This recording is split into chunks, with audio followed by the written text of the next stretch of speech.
साथियों नमस्कार और बहुत बहुत स्वागत है आप सबका अपने इस सेशन में। तो दोस्तों कुछ लोगों का मानना है कि भारत के लिए एक चिंता का विषय यह हो रहा है कि भारत के पड़ोस में मतलब ईस्टर्न साइड में पूर्वी साइड में एक नया पाकिस्तान बनता हुआ नजर आ रहा है।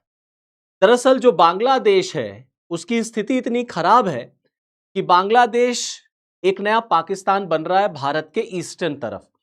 और भारत को इससे होशियार रहना चाहिए, भारत को इससे कॉशन रहना चाहिए, क्योंकि ये भारत के लिए एक नया खतरा लेकर के आएगा।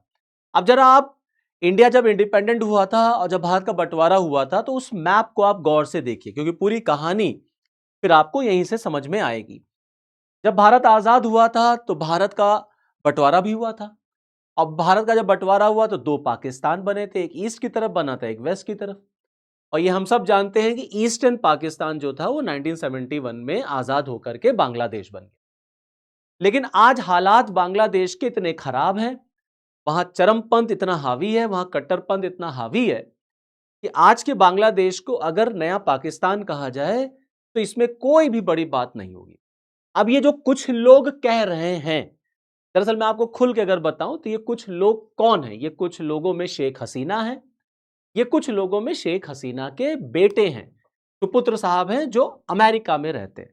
दरअसल पूरी कहानी इस तरीके से शुरू होती है कि 2 साल पूरे हो गए शेख हसीना के भारत में रहते हैं। तो 5 अगस्त को, अभी जो 5 अगस्त बीती है, उस 5 अगस्त को शेख हसीना जो है एक वर्चुअल मीडिया के साथ एक प्रेस करस्पॉन्डेंट क्लब की तरफ से एक फंक्शन ऑर्गेनाइज किया गया था। उसमें वो वर्चुअली जुड़ी थी और वर्चुअली जुड़ करके वो अपने देश के बारे में, देश के हालात के बारे में, वहां के लोगों के बारे में अपनी राय रख रही थी। तो उन्होंने चिंता जाहिर की और उनके बेटे जो हैं जॉय, वो जुड़े थे अमेरिका से। तो कुल मिलाकर के दोनों लोगों का ये मानना है कि बांग्लादेश में हालात इतने खराब हैं, आईएसआई ने वहां पर इतना ज्यादा इंटरफेरेंस कर रखा है, इतना ज्यादा वहां डोमिनेट है, जमाते इस्लामी जैसे कट्टर ऑर्गेनाइजेशंस जो हैं वो इतने ज्यादा वहां डोमिनेट कर रहे हैं कि तारिक रहमान को बांग्लादेश जो है ना, वो मतलब तारिक रहमान से बांग्लादेश संभल नहीं रहा है। और बांग्लादेश में हालात ऐसे हो गए हैं, वहां की इकोनॉमी, वहां का पॉलिटिकल सिस्टम, वहां का कल्चर, वहां का कॉन्स्टिट्यूशन, मतलब इस तरीके से सबकी धज्जियां उड़ाई जा रही हैं कि बांग्लादेश बिल्कुल पाकिस्तान के लाइन पे चल रहा है। एक हार्ड कोर नया पाकिस्तान बनता हुआ भारत के ईस्ट की तरफ नजर आ रहा है। तो भारत को इससे होशियार रहना चाहिए। क्यों? क्योंकि इस तरीके से इधर से भी भारत के खिलाफ आतंकवाद जो है वो बढ़ाया जा सकता है। अब अगर मैं आपको बताऊं बांग्लादेश, तो बांग्लादेश ऐसा नहीं है कि बांग्लादेश जो है वो बिल्कुल एकदम पाकिस्तान जैसा है। बांग्लादेश की इकोनॉमी भी इतनी खराब नहीं थी, बांग्लादेश इतना गरीब देश भी नहीं है। भाई जब शेख हसीना की सरकार थी तो बांग्लादेश की जीडीपी जो है वो कई देशों के कंपैरिजन में बहुत अच्छी थी। बांग्लादेश की समस्या क्या है दोस्तों? बांग्लादेश की इकोनॉमी, बांग्लादेश का सिस्टम दरअसल हाईली मिसगवर्न्ड है, हाईली मिसमैनेज्ड है। और आप किसी भी कंट्री को उठा के देख लीजिए, चाहे वो नेपाल है, चाहे वो श्रीलंका है, चाहे वो बांग्लादेश हो, चाहे वो म्यांमार हो, कोई भी कंट्री को आप उठा के देख लेंगे, अगर वहां का जो इलीट क्लास होता है ना, जो पॉलिटिकल इलीट क्लास है, अगर वो करप्ट हो जाता है, भ्रष्ट हो जाता है, तो पूरी व्यवस्था जो होती है, पूरी जो सिस्टम होती है ना, वो करप्ट हो जाती है। और फिर वो ऐसे ही एक फेल्ड नेशन के रूप में आपको नजर आता है, जैसे पाकिस्तान में है या जैसे इस समय बांग्लादेश में। तो ऐसा नहीं है कि बांग्लादेश बहुत गरीब देश है, बहुत पिछड़ा देश है, नहीं। बांग्लादेश हाईली मिसगवर्न्ड, मिसमैनेज्ड कंट्री हो गया है इस समय। तारिक रहमान वहां के प्राइम मिनिस्टर जरूर हैं, लेकिन उनसे वो संभल नहीं रहा है। वहां पर आए दिन आपको माइनॉरिटीज के ऊपर अटैक वगैरह होते हुए नजर आते ही हैं, जैसे पाकिस्तान में आता है। और यहां से एक चिंता ये भारत के लिए जरूर आती है कि अगर बांग्लादेश बिल्कुल पाकिस्तान के लाइन पर चलेगा तो चाइना बहुत आसानी से बांग्लादेश में अपनी ताकत, अपनी धमक और ज्यादा बढ़ा सकता है। अब हम आगे इस पर भी बातचीत करेंगे कि चीन कैसे वहां पर आपको जाता हुआ नजर आ रहा है, प्लस भारत के लिए वहां से कैसे चैलेंजेस, कैसे खतरे उत्पन्न होते हैं, हम उस पर भी बात करेंगे। तो शेख हसीना जब वर्चुअली जुड़ी तो उन्होंने अपने इशारों में उन्होंने अपनी मंशा भी जाहिर की, अपना इंटेंशन भी लोगों को बताया कि वो बिल्कुल दिसंबर में बांग्लादेश वापस जाना चाहती हैं। अब ये भी बात भी सच है कि बहुत सारे लोगों का मानना है कि अगर शेख हसीना बांग्लादेश आती हैं तो उनको मार दिया जाएगा, उन्हें फांसी दे दी जाएगी, उनकी जान को खतरा है, क्योंकि 400 से ज्यादा उनके ऊपर मर्डर के चार्जेस हैं और वो ऑलरेडी कन्विक्ट हो चुकी हैं, ऑलरेडी उनको कैपिटल पनिशमेंट दे दिया जा चुका है। बस इंतजार इसी का हो रहा है कि भारत शेख हसीना को कब बांग्लादेश को सौंपे या शेख हसीना कब बांग्लादेश आए। वो जैसे ही बांग्लादेश के एयरपोर्ट पे पहुंची, कहिए तो वहीं से उनको पकड़ के लेके जाया जाएगा और तुरंत फांसी पर लटका दिया जाए, ये वो जानती हैं। लेकिन अपनी स्पीच में उन्होंने ये बात बोला कि मैं ये जानती हूं कि मेरी जान को खतरा है, लेकिन मुझे बांग्लादेश की चिंता है, बांग्लादेश के लोगों की चिंता है, क्योंकि आज का जो बांग्लादेश है ये वो बांग्लादेश नहीं है जिसकी आजादी के लिए 30 लाख लोगों ने कुर्बानियां दी थी। तो आज के बांग्लादेश पर चिंता जाहिर करते हुए वहां पर जो हालात हैं, जिस तरीके से वहां की अर्थव्यवस्था गिरती चली जा रही, आए दिन बवाल, आए दिन जो है वहां पर कट्टरपंथ का सारा इशू हम लोग देखते ही हैं, किस तरीके से वहां अल्पसंख्यकों के ऊपर, हिंदुओं के ऊपर हमला, मंदिरों के ऊपर हमला हो रहा है, और कैसे बांग्लादेश जो एक पपेट बन गया है बहुत सारे मतलब ग्लोबल पावर्स का, स्पेशली चाइना का, अमेरिका का। उस पर उन्होंने चिंता जाहिर करते हुए बात बोली कि इसकी मुझे कोई परवाह नहीं है कि अब मेरी जान अगर खतरे में है, मुझे मार दिया जाए तो मार दिया जाए, मैं दिसंबर में बांग्लादेश जाऊंगी। अब देखेंगे बांग्लादेश वो दिसंबर में जा पाती कि नहीं जा पाती। लेकिन देखिए, जहां तक बांग्लादेश में कट्टरपंथ का सवाल है, इसका एग्जाम्पल आपको अगर मैं बताऊं तो आप देखिए, जब वर्चुअल कॉन्फ्रेंस कर रही थी, जुड़ी थी जब शेख हसीना, तो बांग्लादेश के एक बड़े क्रिकेटर हैं शकीबुल हसन, नाम सुना होगा आप सबने, ये भी वर्चुअली कॉन्फ्रेंस में जुड़े थे। लेकिन जो कट्टर एलिमेंट है बांग्लादेश का, उसको ये इतना खराब लगा, एक तो उनको खराब लगा शेख हसीना कैसे वर्चुअली आई, क्योंकि शेख हसीना का तो वहां इंतजार हो रहा है कि वो पहुंचे, उनको मार दिया जाए, और पक्का ये लोग मार देंगे अगर शेख हसीना वहां पहुंची तो। लेकिन हसन का जुड़ना, ये भी वहां के कट्टरपंथियों को नहीं पसंद आया, इनके घर पर भी वहां हमला हो गया, इनके घर पर भी अटैक किया गया, वहां के जो रेडिकल एलिमेंट्स थे। अब देखिए, अगर थोड़ा सा आपको ब्रीफ इंट्रोडक्शन अगर दें कैसे शेख हसीना का कूप हुआ बांग्लादेश में, तो मैं आपको बताऊं, देखिए 2024 में बांग्लादेश में एक जेंजी आंदोलन होता है, छात्र आंदोलन होता है। छात्र आंदोलन जो हुआ था वो आरक्षण के नाम पे हुआ था, रिजर्वेशन के नाम पे हुआ था।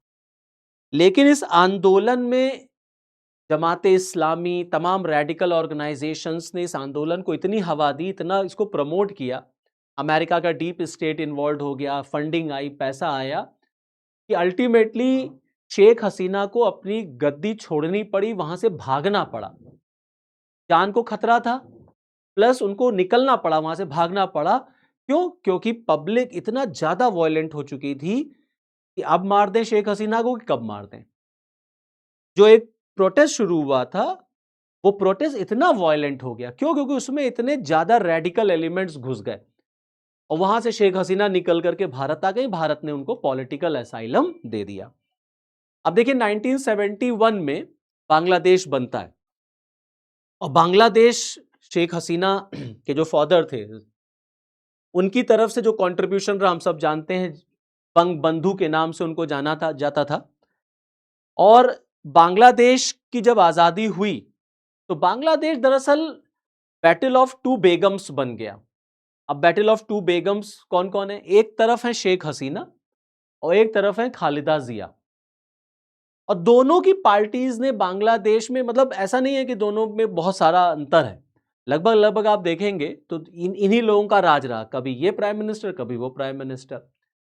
इस समय भी बांग्लादेश में जो प्राइम मिनिस्टर हैं तारिक रहमान, वो खालिदा जिया के ही बेटे हैं, समझ रहे हैं? और शेख हसीना के बेटे इस समय अमेरिका में रह रहे हैं, तो तारिक रहमान लंदन से वापस आए थे, 14-15 साल लंदन में रहने के बाद ये बांग्लादेश पहुंचे, और तब बांग्लादेश में इलेक्शन होता है जब, और तब इनको वहां का प्राइम मिनिस्टर बनाया जाता है। तो जब कूप हुआ था शेख हसीना का, वहां से तख्ता पलट हुआ, तो मोहम्मद यूनुस वहां के इंटरिम हेड बन गए। मोहम्मद यूनुस ने कुछ दिन चलाया सरकार, देश को चलाया, फिर उसके बाद इलेक्शन होता और फिर वहां पर तारिक रहमान जो है as a prime minister appoint होते हैं। तो कोई बहुत ज्यादा अंतर नहीं है। बांग्लादेश पूरी तरीके से बैटल ऑफ टू बेगम्स का ही एक गढ़ रहा, चाहे वो शेख हसीना रही हो और चाहे वो खालिदा जिया रही हो, कोई किसी से कम नहीं है, दोनों में ही ऐसा रहा है। हाँ, ये जरूर है कि जब Sheikh Hasina as a prime minister रहती है तो भारत के लिए थोड़ा सा स्ट्रैटेजिकल एडवांटेज रहता है, एक सॉफ्ट कॉर्नर बिल्कुल रहता है शेख हसीना के मन में भारत के लिए, और भारत को भी थोड़ा इजीनेस हो जाता है शेख हसीना से डील करना। खालिदा जिया के टाइम पर बांग्लादेश थोड़ा चीन की तरफ झुकाव रखता है। अब देखिए, जो मैंने आपको बात बताया था कि कैसे चाइना बांग्लादेश का यूज करेगा और कैसे बांग्लादेश में वो अपने आप को और ज्यादा ताकतवर बनाएगा। बांग्लादेश में बहुत सारे इंपॉर्टेंट ऐसे एरियाज हैं जहां पर चीन आपको जाता हुआ नजर आएगा, और अगर बांग्लादेश जितना ज्यादा पाकिस्तान जैसा बिहेव करेगा ना, वैसे चाइना के लिए बड़ा इंपॉर्टेंट है, मींस चाइना के लिए तो बहुत अच्छा हो जाएगा। आप देखिए लाल मुनिरहाट एयरबेस, जब मोहम्मद यूनुस वहां के इंटरिम हेड थे तो चीन को लाल मुनिरहाट एयरबेस देने की बातचीत चली। लाल मुनिरहाट एयरबेस चिकन नेक के बहुत नजदीक है, chicken neck Siliguri corridor, Siliguri corridor chicken neck के बहुत नजदीक है लाल मुनिरहाट एयरबेस, 135 किलोमीटर बस, ये देखिए। और ये चिकन नेक हम सब जानते हैं, ये एकमात्र रास्ता है जो इंडिया को जोड़ता है नॉर्थ ईस्ट से, तो भारत के लिए एक ही रास्ता है नॉर्थ ईस्ट में जाना। तो बांग्लादेश भले ही चिकन नेक को लेकर के, मतलब ऐसा नहीं है कि कभी इंडिया और बांग्लादेश के बीच में जंग हो गई चिकन नेक को लेकर के, बट हाँ, चीन अगर बांग्लादेश में घुसता है, चीन अगर बांग्लादेश में अपने आप को और मजबूत करता है, तो भारत के लिए बिल्कुल एक स्ट्रैटेजिकल चैलेंज वहां से निकल करके आता है। आप देखें, जब तारिक रहमान बांग्लादेश के प्राइम मिनिस्टर बने तो उनकी पहली विजिट भारत नहीं हुई, उनकी पहली विजिट जो है वो चाइना की थी, और चाइना की विजिट के दौरान ही उन्होंने मोगला पोर्ट, तिस्ता प्रोजेक्ट, बांग्लादेश को का प्रोजेक्ट जो है वो चीन को दे दिया। तो आप देखें, this is your Mongla port, ये मोंगला पोर्ट ये भी बड़ा स्ट्रैटेजिकल लोकेटेड है।